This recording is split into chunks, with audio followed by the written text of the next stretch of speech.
Welcome back to class, and in this video I'll be showing you how to use the PIR motion sensor in your electronic circuits. Alright, let's go on. So what is a PIR motion sensor? It's a kind of sensor that senses motion using passive infrared signals. Passive infrared. And a typical PIR sensor will look like this. You see this white dome over it, and this is a circuit board that looks somehow like this, and they are often used in security alarms, automatic street lights. If you've ever passed under all the solar street lights before, that immediately you get close to the light turns on or goes brighter. So that's a motion sensor there, and they are low power and they don't consume a lot of energy. So in PIR, the P stands for passive. The P stands for passive. And what do we mean by passive? It means that the sensor itself does not actually emit energy. Now, there are other kinds of motion sensing technology that you can adopt. You can use ultrasonic sensor. You can use a laser light kind of sensor. Now, in ultrasonic sensing method, the ultrasonic sensor actually emits an ultrasonic sound that is going to be reflected, and depending on the reflection, you can determine if motion or something has happened. So that works. So that is not passive. But in this case, this sensor does not actually emit energy. It actually listens for infrared radiation. Hope you understood that. This PIR sensor has a digital output. That is, when motion is detected, the output goes high. So it can't actually detect how close somebody is to the sensor. It can't measure that. Do you understand? Alright, let's go on. And when there's no motion, the output is low. So most PIR sensor works with 3.3 volt power supply, or at most 5 volts power supply. And in most of them, you have two potentiometers for sensitivity and for time delay. So sensitivity means that you can increase the range of detection. Some solar lamps, for example, can pick you up for as far as maybe 10 meters away, and while some can pick just once you are directly under it before it picks that someone is passing through. And time delay is how long should the output be triggered before it resets back to zero. Alright, so let's build something with this now. We are going to be using it to sense motion. But a keynote is this: if you are developing a real, maybe if it's meant just for security light, then a single PIR sensor is enough. But if you are thinking security, you want to maybe secure a particular location, you want to know when someone comes to your front door or comes to your area maybe at night, then a PIR motion sensor is not enough, simply because it can also be triggered by wind.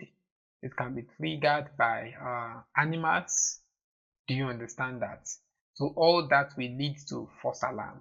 So in most cases, in practical sense, if you want to use PIR motion sensor, you use it with other kind of motion sensing technology. But having said that, let's go ahead and build something. So I have this circuit here already, and this is the battery, AA batteries. You can get that by searching for batteries here.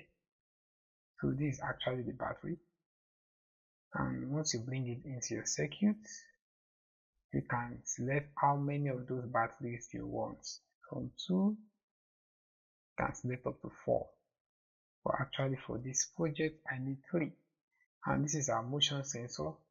To get it, you can just come and search for motion. So you have it here.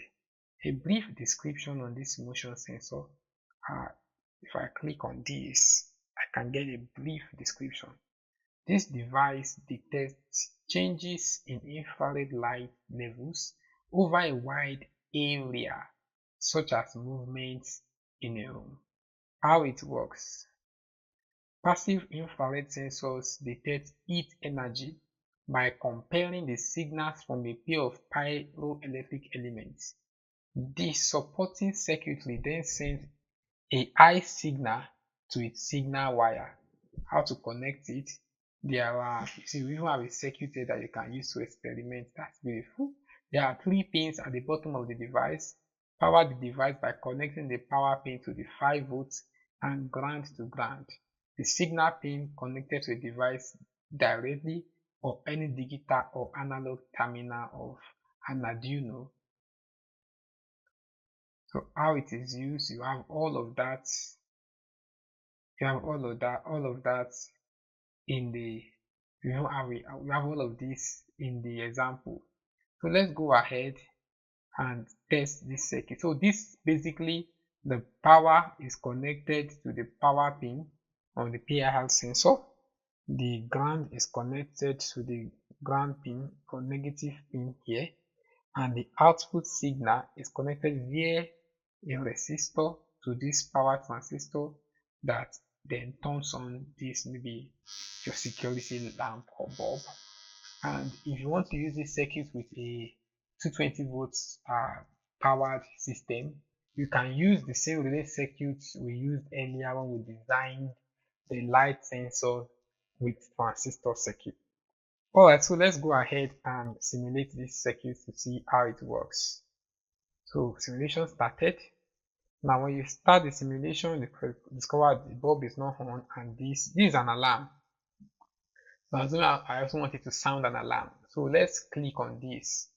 Now when you do that, you see it brought out like a detection zone for simulation purpose. So as I move, you see the light came on, and the alarm also was sounding on my computer here, making a kind of sound. See that?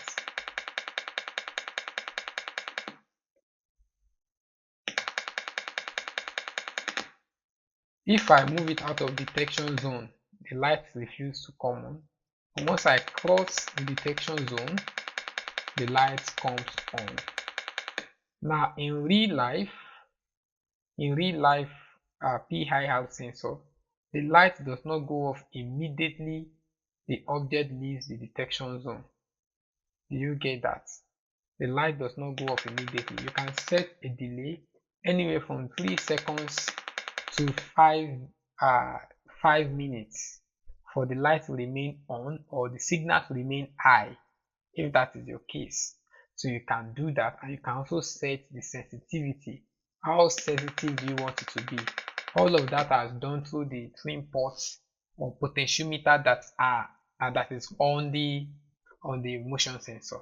Alright, so go ahead and practice this and let me see what you have. Thank you very much, and see you in the next video.